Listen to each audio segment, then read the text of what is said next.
What's good, everybody? It's your boy Z Cobb, and welcome to episode 4 of season 2 of Zach's Art-Ful podcast, where creativity meets conversation. I hope you all are having a wonderful day. So sit back, relax, and enjoy the ride.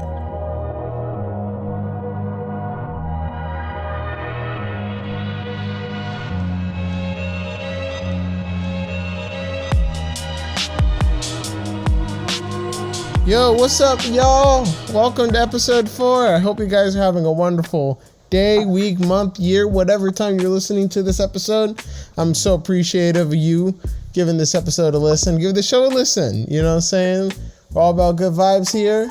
And this episode is all about the vibes because my amazing guest today is just the pure definition of vibes. I know they may say otherwise, but you know, I'm here to state on facts. I'm standing on business today. Give it up for the amazing Agoraphobicalien. Welcome to the show. How is it going? Thank you. I appreciate you. It's going good. You know, we alive, we black, we young, we gifted. Tell the people a little bit about yourself. Well, I am a black, trans, queer, Columbus-based artist. I primarily am a cartoonist. Graduated in comics from comic school, which is pretty cool.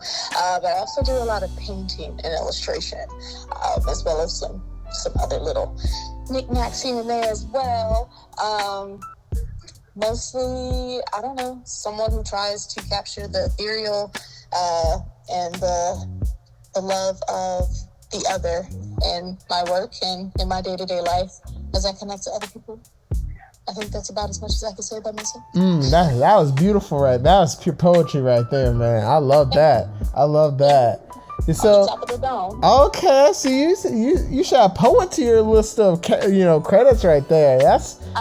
I do some spoken word. I do spoken word pretty much every week. And I am actually, hopefully, going to be in the Columbus Arts Festival doing some spoken words. So, you know. Oh, shoot. Yo, that's dope. That's so dope.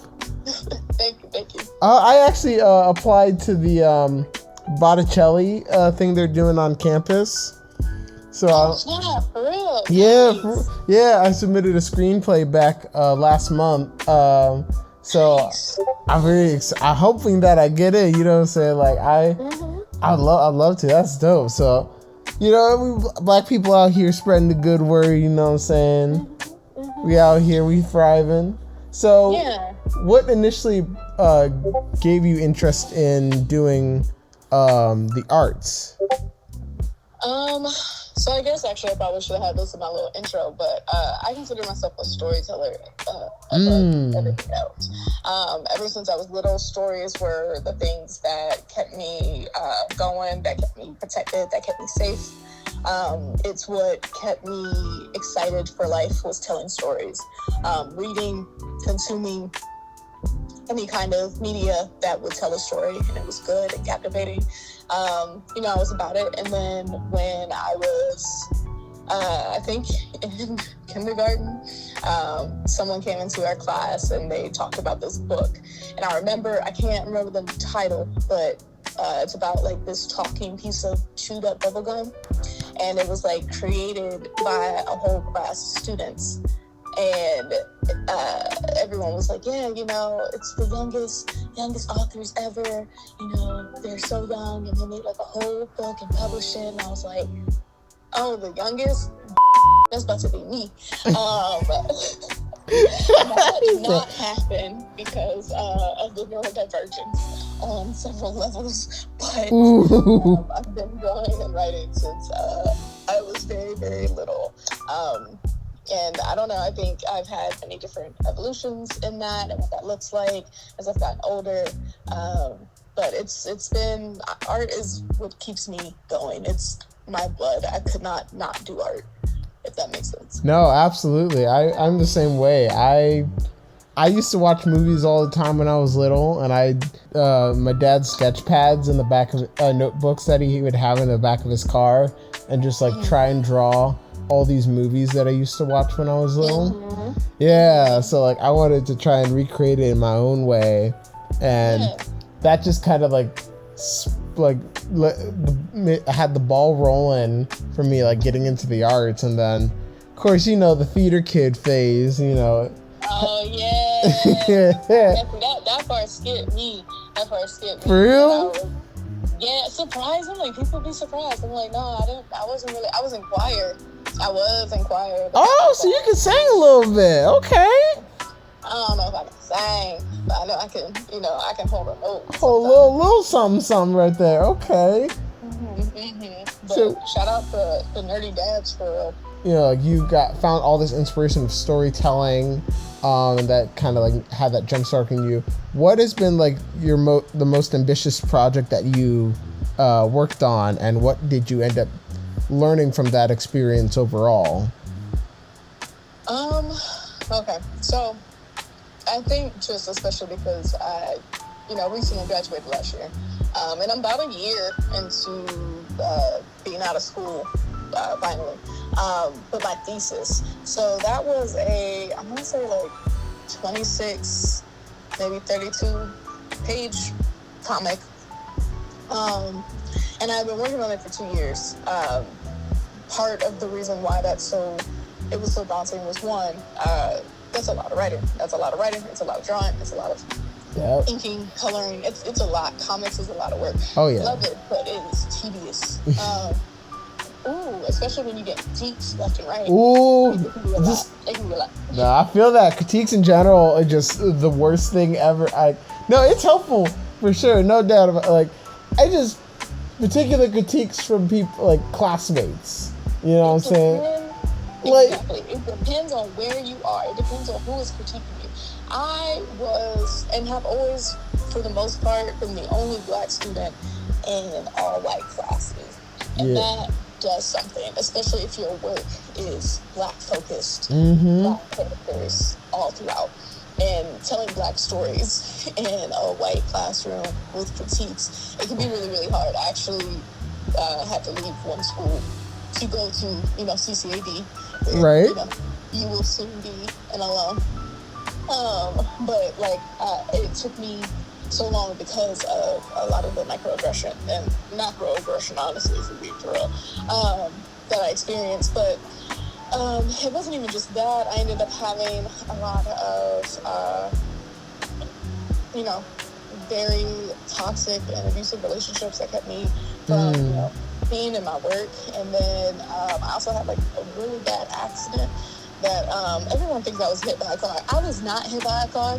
And anyone that goes to CCAD and heard that, I don't know who said that, I was not hit by a car. They want to make you an urban legend down there. I was not hit by a car. I didn't know this was like this is what people were saying until like literally my last day on campus. And I was like, who was saying that I was hit by a car?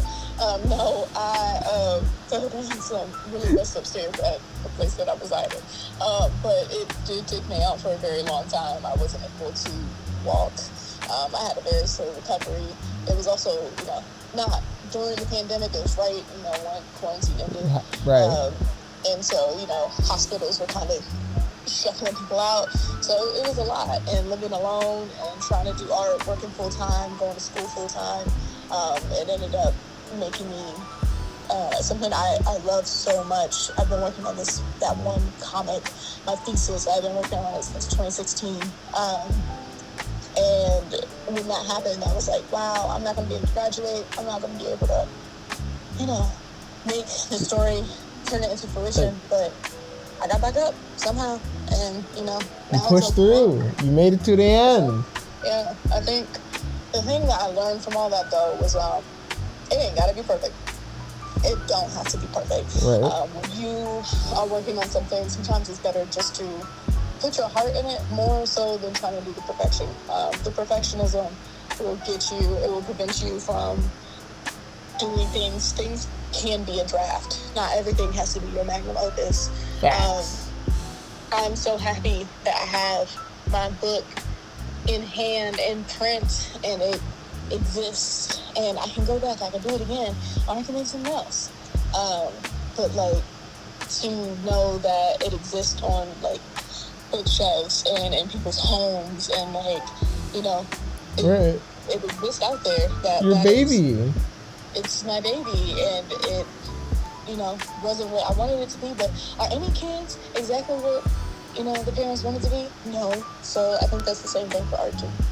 Beautiful. Absolutely. Like, art should not be, you know, confined within the realms of what is perceived to be perfection. Art should be absolutely be a form where people should be able to express themselves without having the need to feel like they need to, you know, like just like restrict itself to appeal, you know, to certain demographics.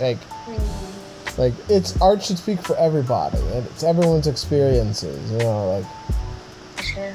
A lot of, and it's a time capsule too. I was thinking about that the other day because I think with comics it's easier to sit there and take a whole lot more time to make it perfect. But with painting, I mean with painting too, I guess. But like for me, when I paint, I leave my mistakes in because those mistakes are a time capsule of where I am in that current moment. I actually just gifted one of my best friends who's moving away. I gave her a painting that I did around the time that I met her first. It was a very chaotic time, and so you can see it in the brushstrokes. I'm not like making anything clean or whatever. Right. But if I had been under that perfectionism mindset, I would have cleaned that up. But no, it looks beautiful in the very shaky, raw way that it is. And so, like, I think getting it out and getting it finished is way better than trying to spend so much time that you never do it at all. Exactly. Like, and speaking, King, on the path of art and friends, you are a part of a comic collective. So, you know, like, would you like to share about that? Yes. So I am I guess also co-creator. Thanks, Hawa. Shout out to Hawa. Me and Hawa have been like online mutual comic friends, and we were talking about how our frustrations about not having like Black indie comics community. There are a lot of blurs. There really are, especially as, you know, we're in this era of life right now. We're seeing a lot more Black nerds come out of the woodworks, and like there's a lot of push for that. But usually it's very focused around, you know, superhero, mainstream Right. subjects. But indie comics is a world in and of its own. It is a much smaller community. It is a community that is riddled with those who feel othered, those who, you know, exist in the margins and who use creativity to tell their stories. And there just aren't a lot of, you know, us in those spaces. There are, but they don't have platform. Exactly. Not the platforms, and we're usually so spread out. We don't know about each other. And so we were lamenting that and kind of, you know, connecting with each other over social media, which is great. That's how we find all of our people, is really through social media. And so we were like, you know what, let's like try to come up with this. Well, we should, like, you know, get together. And then Hala approaches me one day and is like, hey, yo, I'm starting this group. And I was like, hey, yo, I want to do that too. I want to do a Columbus chapter. And they were like, sweet. And I was like, sweet. And then we rolled it out into something. And, you know, we've had, you know, weekly meetings. And we've had a couple in-person meetings, both in the Minneapolis chapter and the Columbus chapter. And, you know, we doing an event this upcoming Saturday. I don't know, you know, when everybody will be listening to this. But, you know, doing a Black History Month event. You know, we've done we've done one workshop already where we had someone come and speak.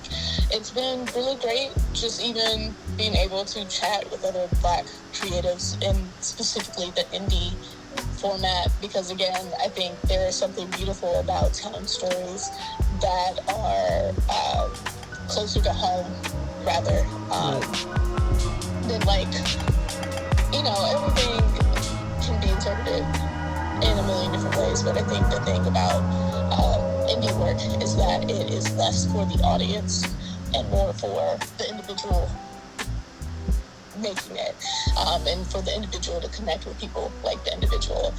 So that's been really, really great. A lot of talent.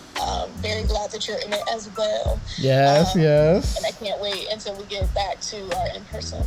Oh, you already know this.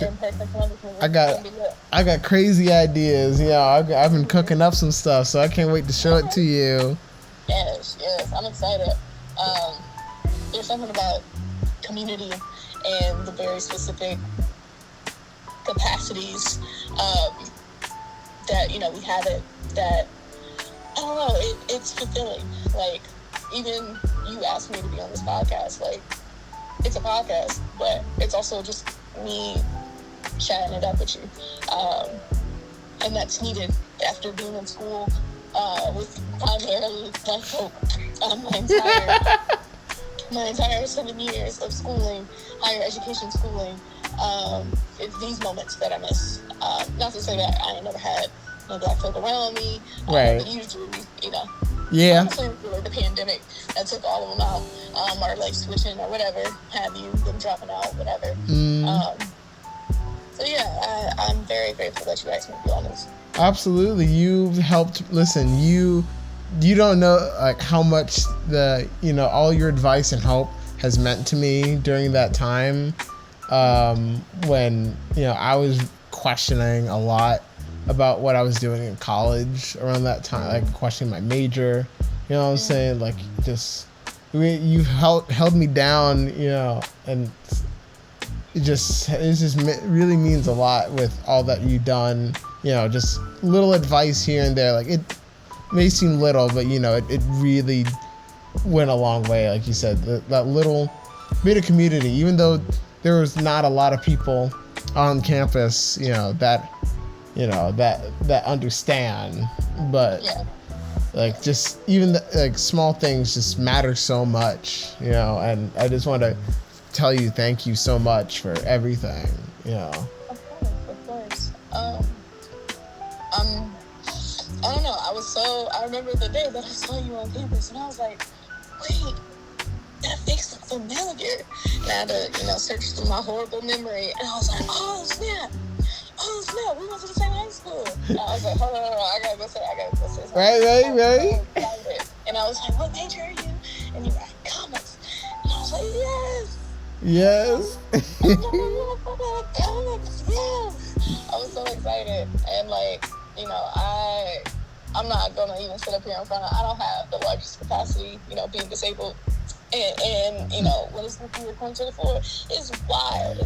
But whenever I do have the capacity, I love being able to share whatever energy or advice or time I can. Because little things make a difference. And I know that I want to do for others like I needed people to do for me. And that I would want people to do for me.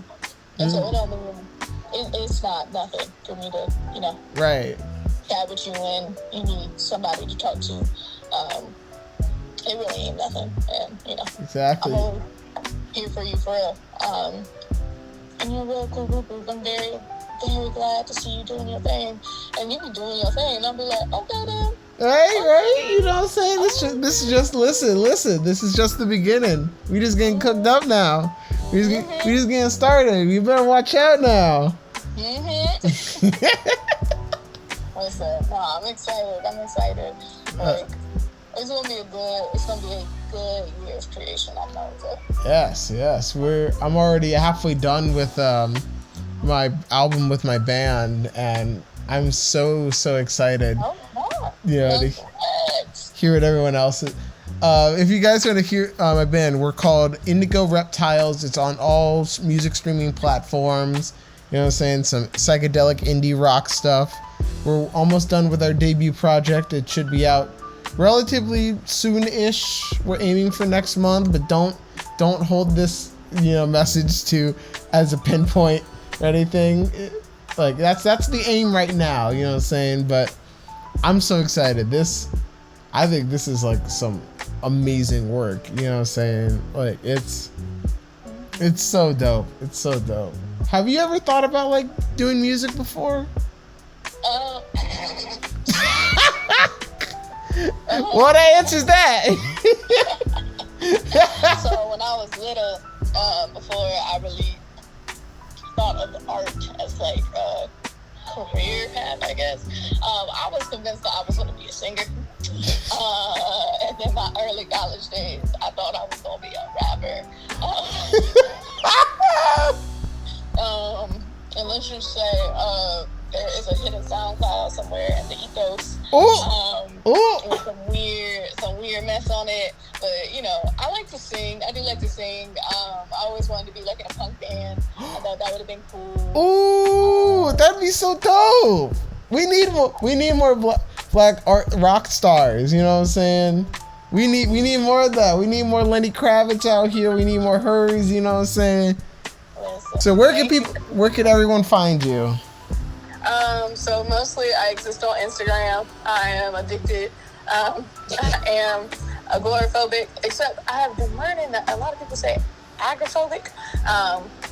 You know, I'm a reader, and so I just be reading it how it sounds in my head. But I say agoraphobic alien, so that's AGORAPHOBIC alien, ALIEN. On Instagram, I also have a website, same username, www.agoraphobicalien.com. I'm on TikTok, but pretty much you can find me around town. I'm at Old Oak on I forget the road, but on Mondays at 8, live painting and stuff. It's on Oak Street, actually.